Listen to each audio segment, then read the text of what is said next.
Oke, Assalamualaikum warahmatullahi wabarakatuh. Kembali lagi dengan aku, Basori. Nah, sekarang kita akan masuk ke dalam fitur ubah, teman-teman. Jadi, di sini fitur ubah ini untuk merubah tampilan mulai dari judul, harga, dan juga statusnya ya, teman-teman ya. Nah, mungkin aku bakal aku contohin. Di sini awalnya kan iPhone 14 Pro 1. Kita bakal ganti jadi 5. Kemudian kita simpan.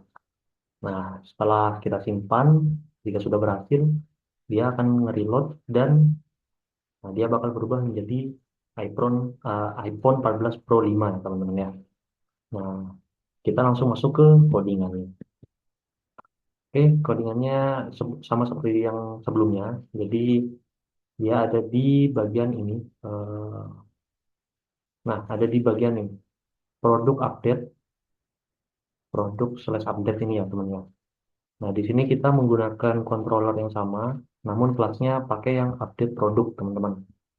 Nah, untuk logiknya itu kayak gini. Untuk codingannya, simple aja ya teman-teman ya. Nah, di sini eh, untuk model yang kita gunakan itu tetap pakai yang produk yang ini, yang use app model produk sama. Nah, di sini mana? Nah, di sini sebelum kita mengubah sesuatu, kita harus memvalidasi dulu, teman-teman. Jadi, kita harus memvalidasi di mana ID itu harus ada isinya. Jadi, di sini ada required. Nah, ini semuanya dari required. Jadi, ID, nama, harga, dan status itu harus terisi. Kemudian dia itu harus sudah ada. Jadi produknya itu harus sudah ada untuk yang ID. Kemudian untuk nama itu harus string, berupa string dan maksimalnya itu 255 karakter, teman-teman. Terus untuk harga itu harus numerik dan status itu harus dua ini aja, display ataupun undisplay. Jadi selain itu nggak bisa, teman-teman. Nah, kemudian di sini ada eh, kita ambil kita ambil produknya. Jadi produk yang akan kita ubah itu caranya menggunakan produk find or file ID request ID. Nah, maksudnya apa find or file? Jadi find or file ini dia akan mengambil, nah di sini dia akan menemukan model menggunakan primary key-nya. Di mana primary key di sini itu adalah ID, gitu teman-teman. Jadi kalau kita lihat di sini, nah dia akan mengambil ID ini teman-teman. ID yang nomor 2 ini.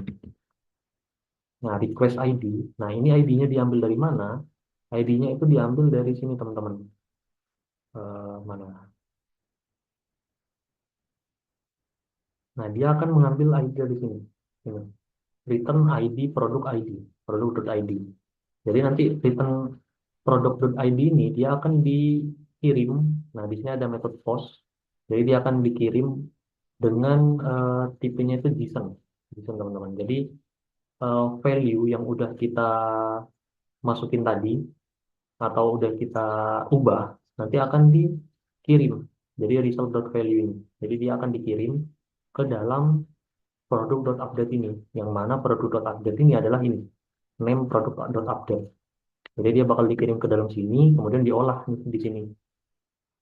Nah, diolah di sini, kemudian dia akan mereturn respon. Respon produk berhasil diubah, gitu teman-teman.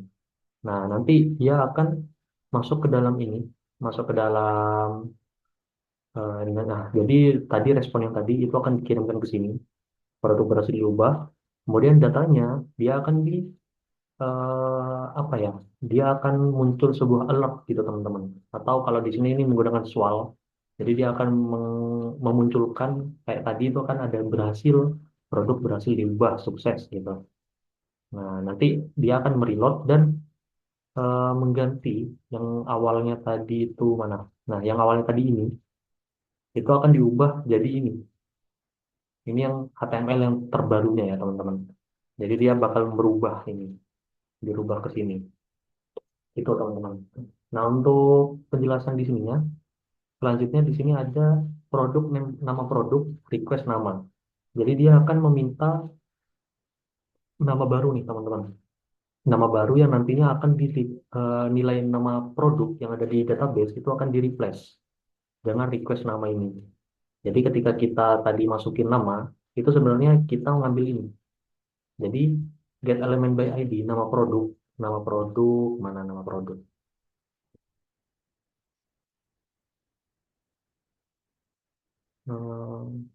Nah, di sini ID nama produk, value-nya itu akan kita ambil. Nah, value ini kita akan ambil di sini.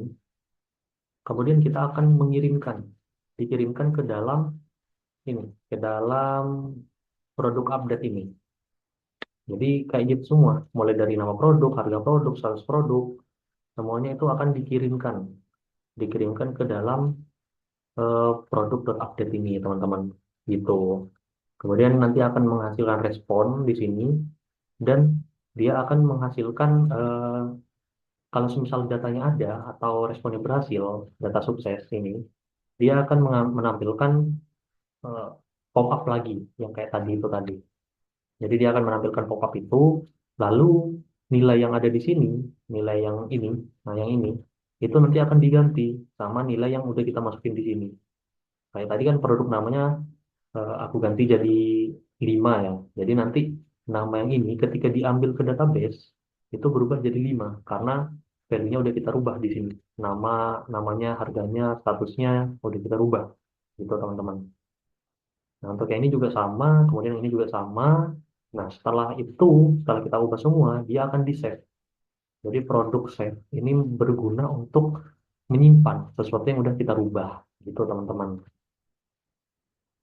Jadi cukup simpel ya teman-teman. Nah, untuk yang kayak show cancel button, kemudian yang ini, itu cuman sekedar front end-nya teman-teman.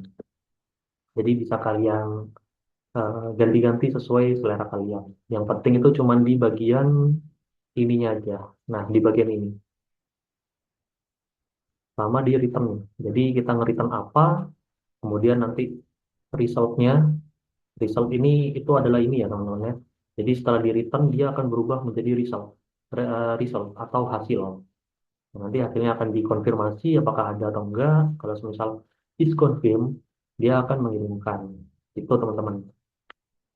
Nah, kemudian bakal lanjut ke sini. Nah, kalau misal error, nanti dia bakal masuk ke sini. Nanti bakal muncul konsol errornya. Gitu teman-teman.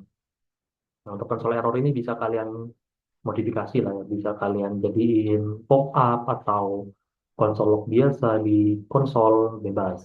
Gitu teman-teman. Oke, sekian untuk bagian ubahnya karena memang sesimpel itu teman-teman untuk merubah sebuah produk. Oke, mungkin sekian dari aku. Jika ada salah kata mohon dimaafkan. Wassalamualaikum warahmatullahi wabarakatuh.